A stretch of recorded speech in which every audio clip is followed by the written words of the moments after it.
Sifu.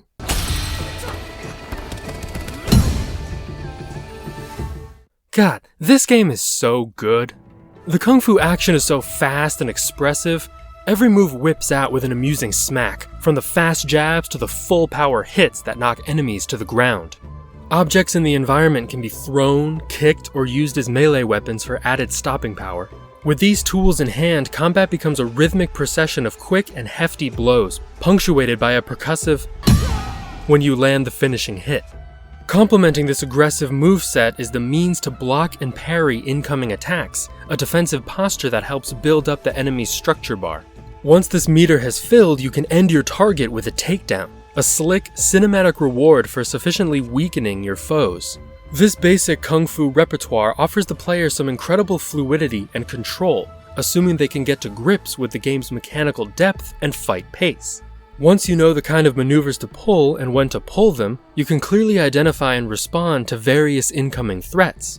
But getting to that point takes a while, and the time spent cultivating that skill often just looks like this.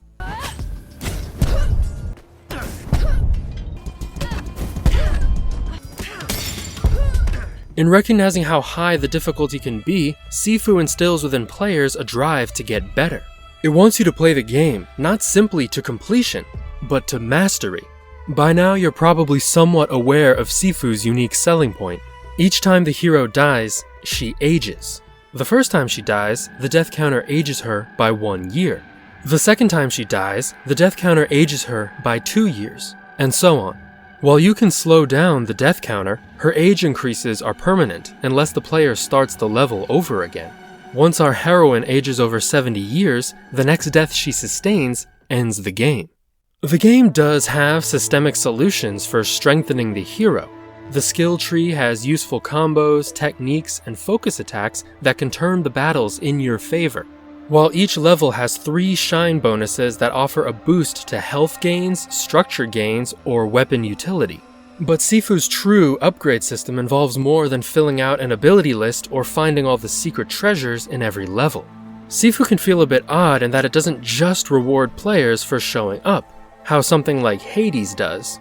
There is a system for spending XP on upgrades, but that's only one kind of reinforcement, positive reinforcement. Because the levels are so briskly paced and aesthetically dense, you could have fun grinding the first 2 levels, gaining enough XP to permanently unlock your favorite skills. Repetition can help, but it's not enough to reliably advance in later levels, where the fights are trickier and more intense. This is where the negative reinforcement comes in. Of course, I mean negative in the behavioral context, taking something away to encourage a desired behavior. To get you thinking about how to improve, how to better utilize the mechanics, Sifu gates off upgrades at certain age thresholds. Some skills can't be unlocked once you reach a certain age. A few shrine bonuses can only be earned under the listed age limits, while others require high scores and XP gains. Numbers players can only reach by taking as few hits as possible. A rich-get-richer system where an old dog can't learn new tricks may seem counterintuitive, but in practice, it's quite compelling. By limiting what rewards you can earn at higher ages, the game is subtly prodding you to get better by showing you what you could have once you figure out the mechanics. Ultimately, no skill is useful enough to compensate for poor combat fundamentals. They're additions that give you a momentary edge. You have to earn your survival with combos, adept parrying, and skillful avoiding. Seriously, once you master the avoid, so many pain-in-the-ass foes just stop being a problem. And if you feel like you're already too old to survive the next level, then you can turn your doomed run into a recon mission. Get info about the enemies you'll face, observe how they trip up your attacks, and decide which techniques work best. Some enemies have distinct weaknesses, and others just have to get wailed on before they get a word in edgewise. Because no matter how hard you try to figure them out, they just keep spin kicking and stomping you with their pendulous feet. God, I hate them so much. Nervous.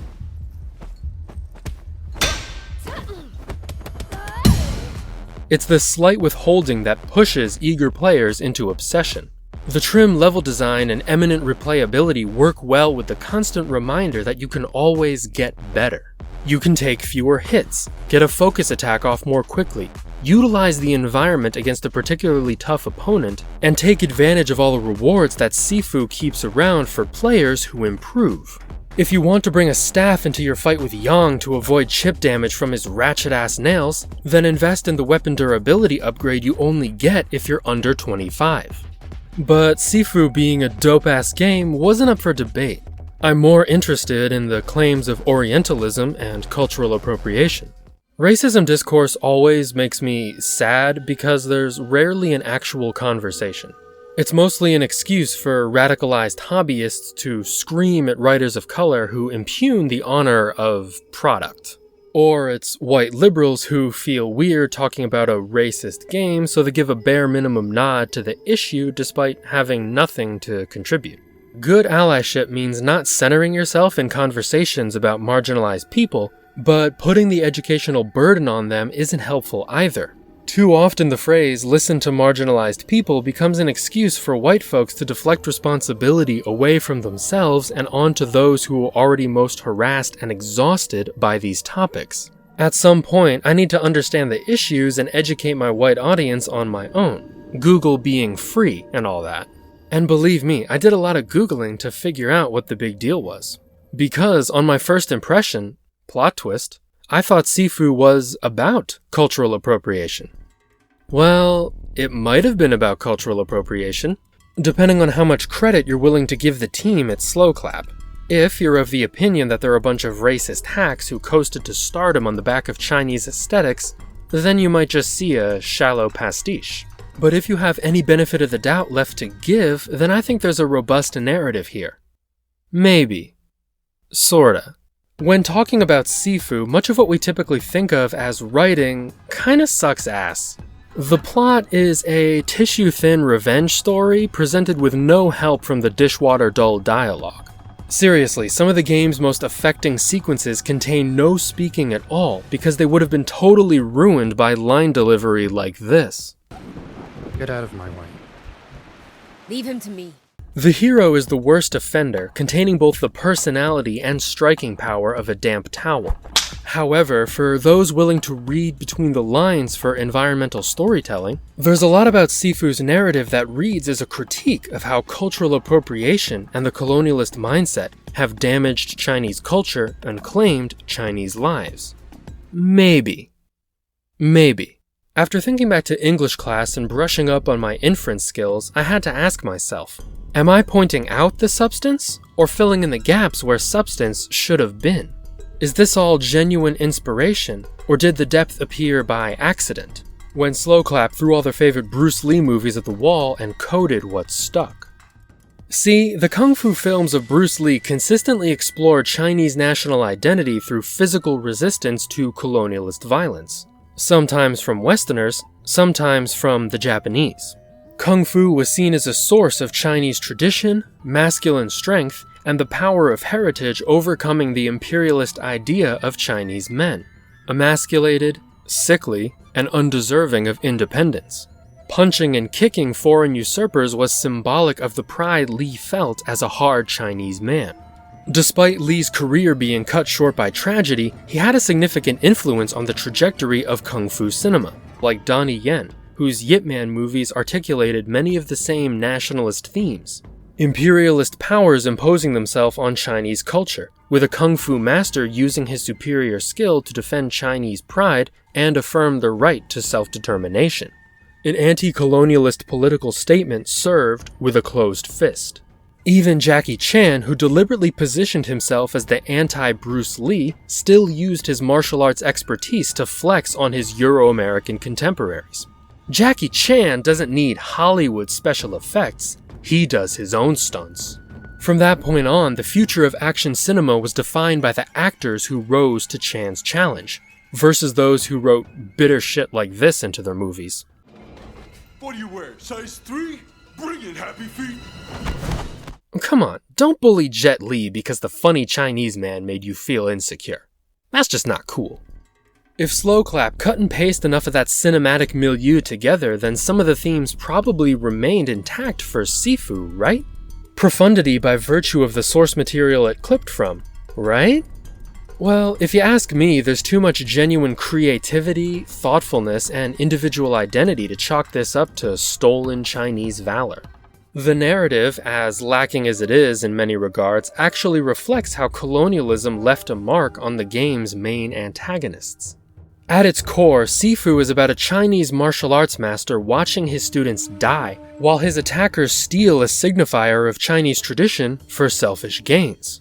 The Sifu even expresses regret for passing on his cultural knowledge, seeing how his old student completely sold him out. This gang includes a machete-wielding botanist named Fajar, a brutal fighter named Shan, a Japanese artist named Kuroki, a Chinese CEO named Jin Feng, and the leader, Yang. After the hero is left for dead, she begins her quest for revenge, affirming her Chinese pride through hard kung fu action. Let's think about Fajar and Shan. These two arguably did the most work on the heist, took out the most of Sifu's students. Yet where are they now? Fajar runs drugs in an abandoned metropolis called the Squats, while Shan hosts underground fights in a seedy nightclub. It's spiritually offensive to do so much and gain so little, so in their cognitive dissonance, they internalized the values of their oppressors. Fajar used his gift of life, his greenest of green thumbs, to push drugs, to exploit the same chemical and financial dependence that undermined Chinese sovereignty leading up to the First Opium War. Anyone who isn't already high in the middle of the day has to work the drug operation to survive. There are so many better uses for his abilities. He could help restore bamboo forests to help save pandas from extinction. He could grow plants with medicinal properties. He could grow food, creating a self-sustaining urban utopia where labor isn't coerced out of Chinese people under threat of starvation. Those possibilities don't occur to him though.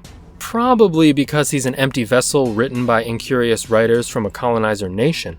But maybe it's because Fajar is more interested in domination than beneficence. He doesn't want to help the downtrodden or build community among the neglected. He sells drugs because they give him power and control over his dependents. The same goes for Shan. Rather than face his crimes honestly, Shan adopts the self-serving belief that the Sifu was weak, meant to be snuffed out by a stronger foe. This defines imperialist thinking. The superiority of the conqueror entitles them to the spoils of their victims. The conqueror shouldn't feel guilty because a nation is only worthy if they can defend themselves. Might makes right, codified into philosophy and practice.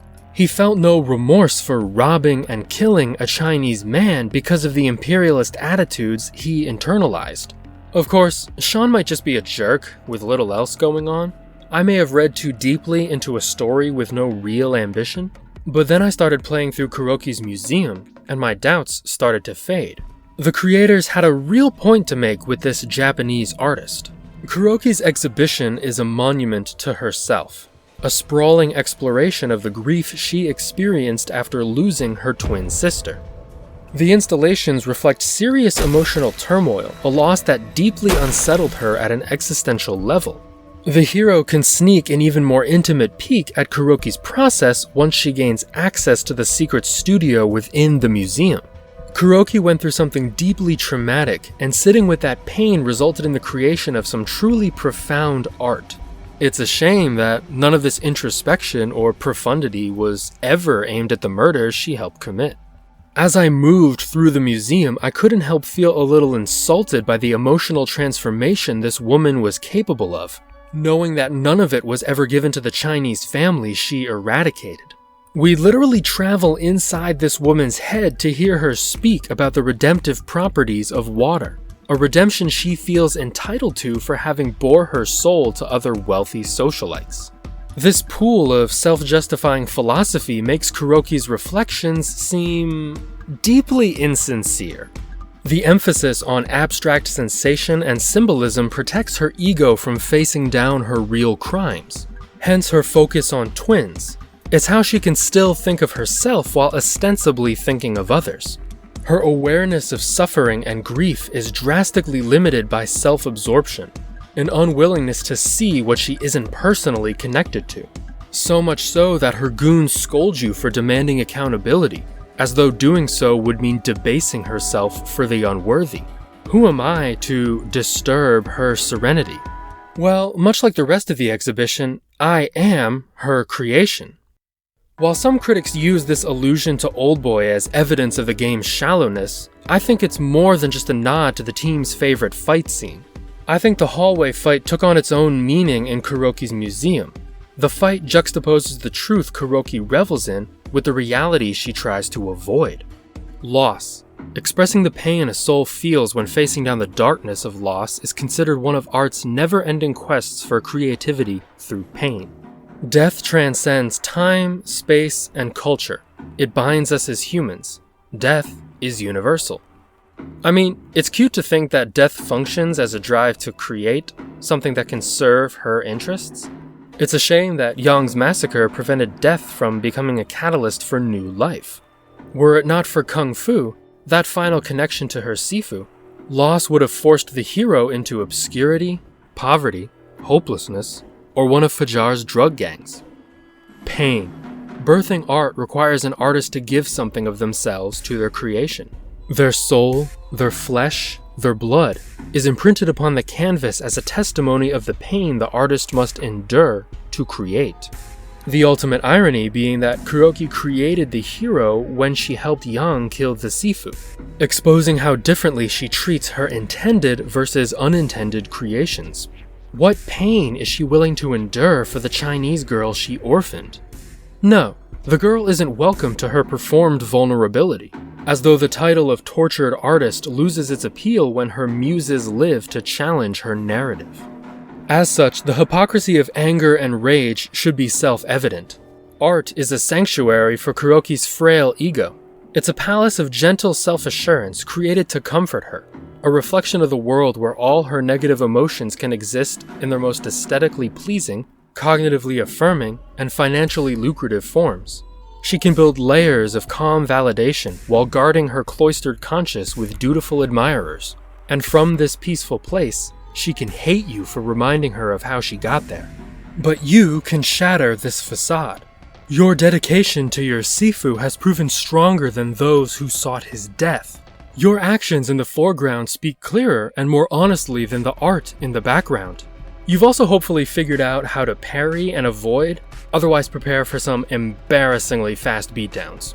With the knowledge and skills passed down from your Chinese master, you can finally give Kuroki the exhibition she deserves.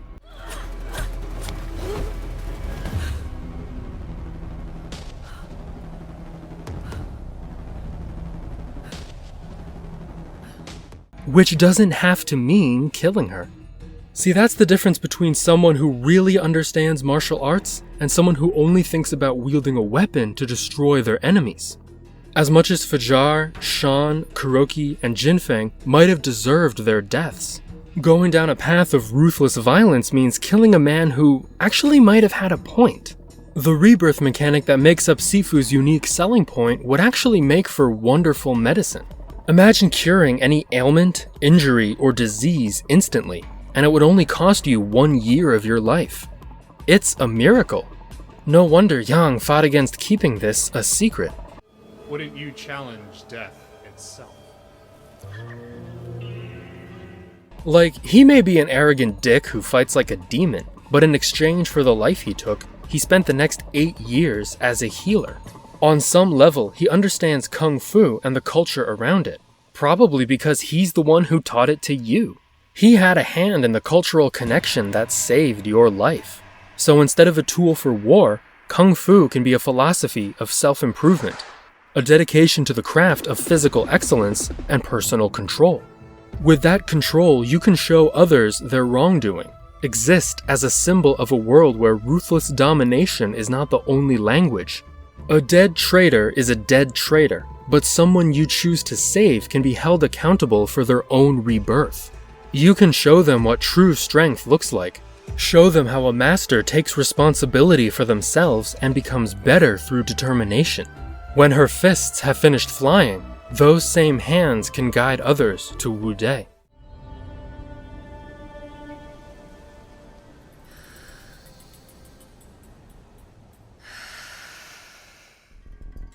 You know, when I write stuff like this, I can almost believe the argument that Sifu is cultural exchange, not appropriation.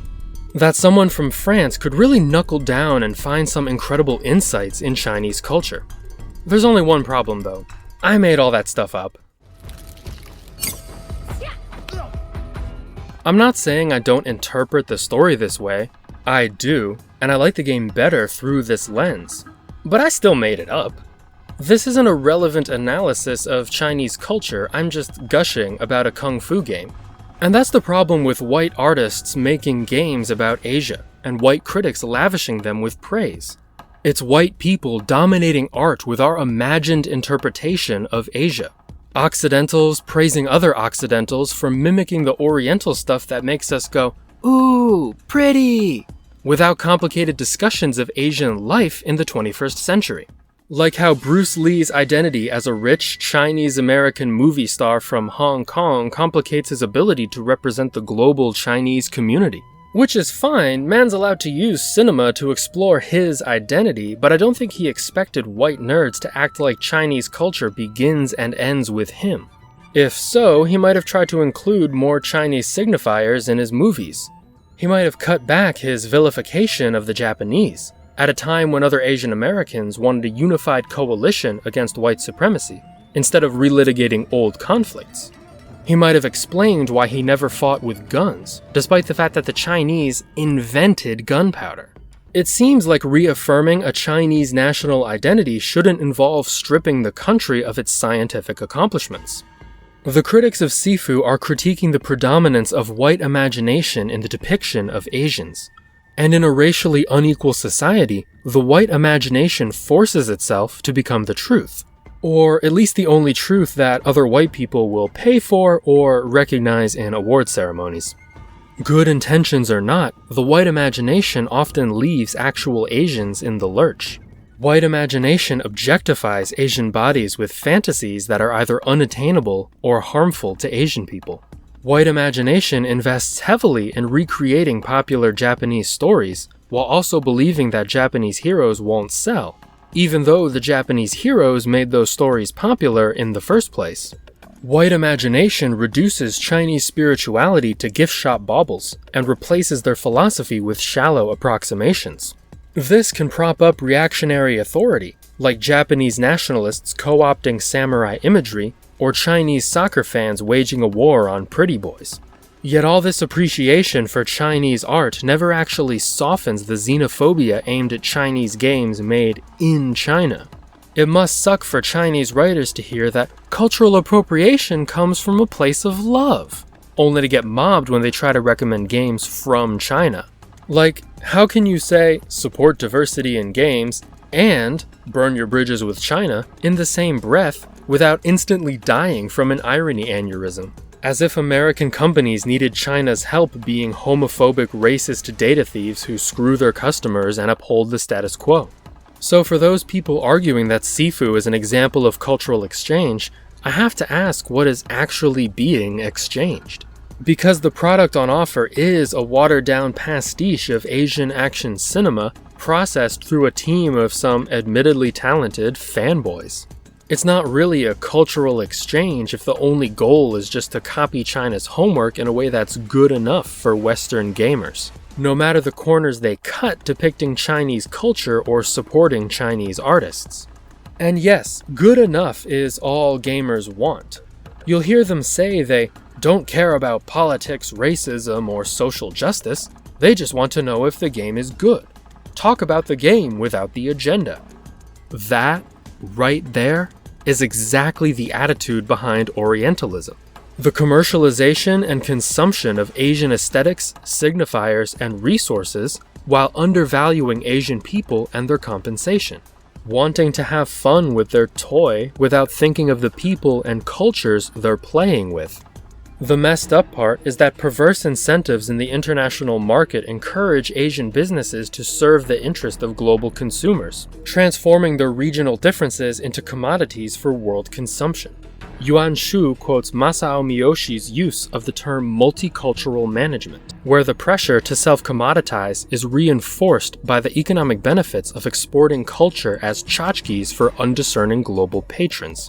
So yeah, critics of Sifu probably won't be fazed by that one collage of accolades, because that's just Orientalism operating as it has for centuries. Oh, and I guess for my last point, I ought to address this particular kind of argument. Ahem. Are you against Ubisoft making Assassin's Creed Valhalla without any Vikings? What about Japanese studios who make games about Western stuff? Are they racist too? These are mostly asked in bad faith. A deliberate attempt to not understand the original critique, while painting liberals as perpetually and imaginatively offended. But in case someone expects a sincere answer, let me break it down. Viking is not a culture. It's a job some Scandinavians held in the early Middle Ages. Scandinavians are not underrepresented in depictions of Viking history, nor does the popular image of a Viking impede Scandinavians' participation in society. It might shock you to learn that white people are kinder to cultures that also contain white people. Cultural exchange is possible when it doesn't reinforce racist narratives about the culture being depicted. And it's not just white creatives who fail in this regard. Resident Evil 5, made by Japanese developers at Capcom, relies on stereotypes of an African continent that is uniformly savage, violent, and filthy. African men shout in an unrecognizable regional dialect as a mutating population tries to kill you while occasionally wearing grass skirts and throwing spears. There are no locals to talk to, no pockets of recognizable humanity in the population, and no voices operating on Africa's behalf. It's just miles of unwashed hostility getting blown to pieces by the military to the relief and applause of an audience disgusted by what Africa has become, according to Resident Evil 5. Like with criticisms of Sifu, this depiction of Africa represents the imagination of the global north, who understand the continent only as a horrible place from which disease and bloodshed seep like an open wound. It's a Japanese company selling Eastern and Western audiences a version of Africa that is either A, too dangerous to bother with, or B, in need of saving from its own violence and ignorance. Neither attitude actually benefiting the people of the incredibly diverse and multifaceted continent. Again, this is also poor representation based on racist myths. I really wanted to make this video shorter. I used to be so good at it, probably because I tried not to weigh myself down by fixating on opposing opinions. Can't really do that here. It's the risk I invited onto myself because, honestly, I don't know how to quantify the harm caused by a French team making Sifu. What I do know is that gamer backlash usually ends up proving why the conversation was necessary to begin with. Regardless of how I felt about Anita Sarkeesian's work at Feminist Frequency, the response to her Tropes vs. Video Games series was just vile. It got me thinking that a broader depiction of women and greater inclusion of feminist voices in games would minimize the spread of hateful politics through the medium. I take the same stance on discussions of race representation. Because yes, this is a discussion. For every critic accusing Sifu of cultural appropriation, there are Asian commentators who see martial arts as an important cultural export. They're physical disciplines meant to be shared, even modified by the cultures adopting them. It was also interesting to hear Ken Watanabe defend The Last Samurai from criticisms of its white savior story. To him, that movie was a step up from more overtly racist depictions of Asian people and a turning point for authenticity in Hollywood. Now, Ken Watanabe's good fortune and praise doesn't invalidate criticisms of The Last Samurai, the white savior trope, or any other Orientalist fantasy, but it does demonstrate how much of an ongoing discussion Asian representation is for every culture originating from that massive, massive continent. White audiences would do well to attend to the ongoing dialogue in good faith, instead of just rallying behind whichever opinion lets you enjoy your product faster. It's from failure and acknowledging our faults that we gradually improve, a truth that any Sifu player should be intimately familiar with. Do better. Try harder. Of course, I'd be a total hypocrite if I told people that they couldn't enjoy Sifu, since, yeah, I really liked it. But it's important to actually understand why some Chinese writers found the game lacking. Their pursuit of authentic representation and racial justice shouldn't be sacrificed in the name of gamer comfort. Conversations about racism won't go away, shouldn't go away. So just take a moment for patient reflection. Try to understand why others aren't satisfied with what you think is enough.